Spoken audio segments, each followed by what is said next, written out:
নমস্কাৰ বন্ধু বান্ধৱীসকল, আজি পুনৰ এটি নতুন ৰেচিপি লৈ মই সুৰভিয়ে আপোনালোকক স্বাগতম জনালোঁ। আজি মই বনাম বাঁহৰ গাজৰ লগত গাহৰি মাংস। আজিৰ ৰেচিপিটো বনাবলৈ মোৰ লগত আছে মোৰ শাহু মা।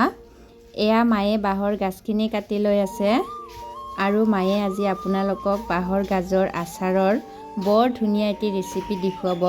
আপোনালোকে ভিডিঅ'টো শেষলৈ চাই থাকিব। প্ৰথমতে মই গাহৰি মাংসখিনি বইল কৰি লৈছোঁ।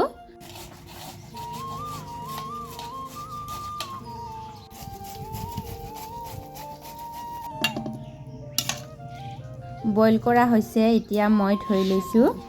কাটি লোৱা বাঁহৰ গাজখিনি মই নিমখ অকণমান আৰু কলৰ খাৰ অকণমান দি ভালদৰে মিক্স কৰি লৈছোঁ। এনেকৈ বাঁহৰ গাজখিনি বইল কৰি ল'লে বাঁহ গাজটোৰ তিতাখিনি নোহোৱা হৈ যায়।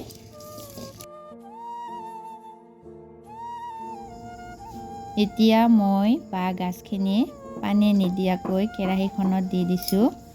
এনেকৈ অলপ সময় মই কম জুইত বাঁহ গাজখিনি সিজিবলৈ দিম।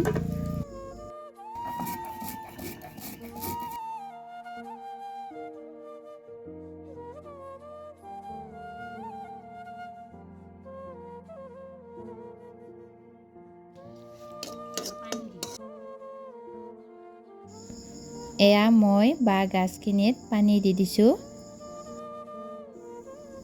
এইখিনি সিজিবলৈ দিয়াৰ সময়ত মই মাক আচাৰত দিবৰ বাবে নহৰুখিনি বাছি দি আছোঁ।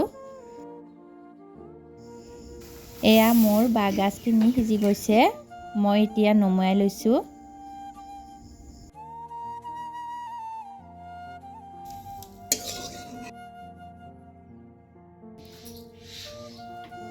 কেৰাহীখন গৰম হৈছে, মই তেলখিনি দি দিছোঁ। তেলখিনি গৰম হৈ গৈছে, মই পিঁয়াজখিনি দি দিছোঁ, লগতে এটা ভোট জলকীয়া দিছোঁ।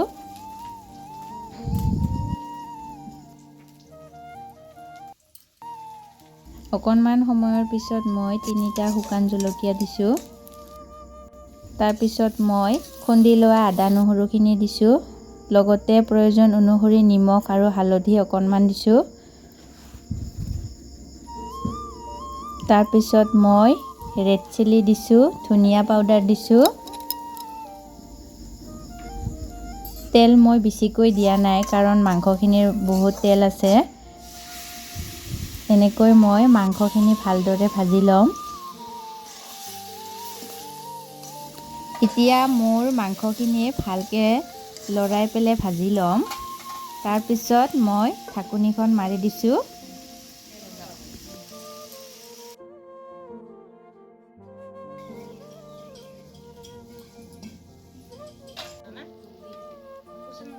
আগতে বইল কৰি থোৱা বাঁহ গাজখিনি দি দিছোঁ।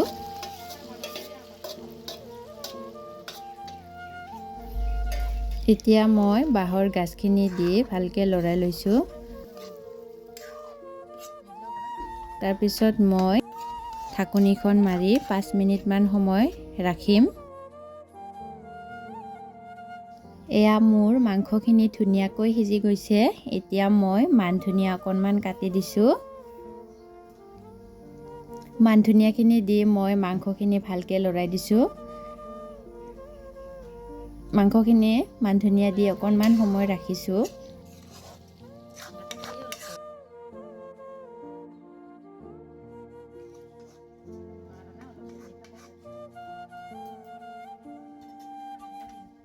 তাৰপিছত মই মাংসখিনি জুইৰ পৰা নুমাই লৈছোঁ।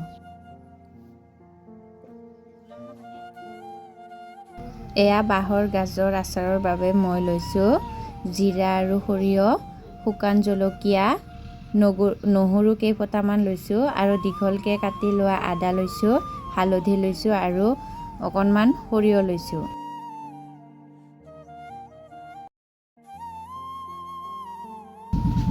এয়া বাঁহৰ গাজখিনি মায়ে মিহিকৈ ৰুকি লৈছে। এতিয়া বাঁহৰ গাজখিনিত প্ৰয়োজন অনুসৰি নিমখ দিছে।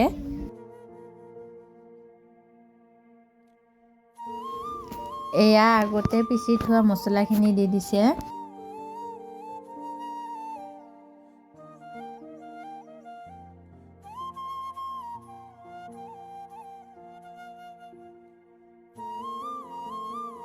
মছলাখিনি দিয়া হৈ গ'ল। এতিয়া ভালকৈ মিহলাই ল'ব আৰু প্ৰয়োজন অনুসৰি ৰেড চিলি অকণমান দিছে, মিঠাতেল দিছে আৰু মিঠাতেলখিনি দি ভালকৈ মিহলাই লৈছে।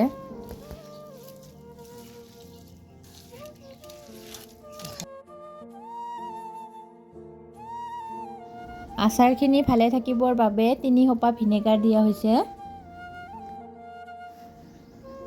এতিয়া আচাৰখিনি বৈয়াম এটাত সোমাই লৈছে। এই আচাৰখিনি 15 দিনমান পিছত খাব পাৰি। মাজে মাজে ৰ'দত উলিয়াই দিব লাগে, নহ'লে আচাৰখিনি বেয়া হ'ব।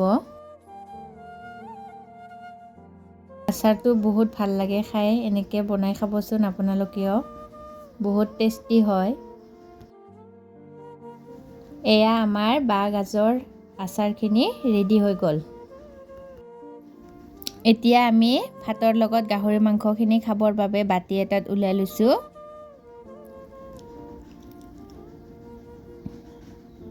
এতিয়া আমি সকলোৱে দুপৰীয়াৰ সাজত ভাতখিনি খাম।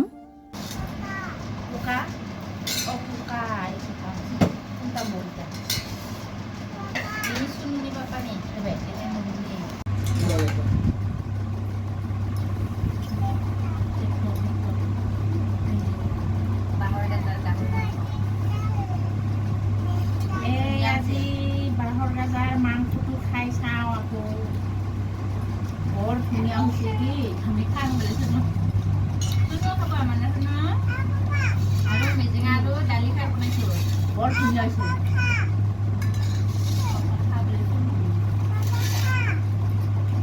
আমাৰ মাইনাটো খাব নেকি? মাইনা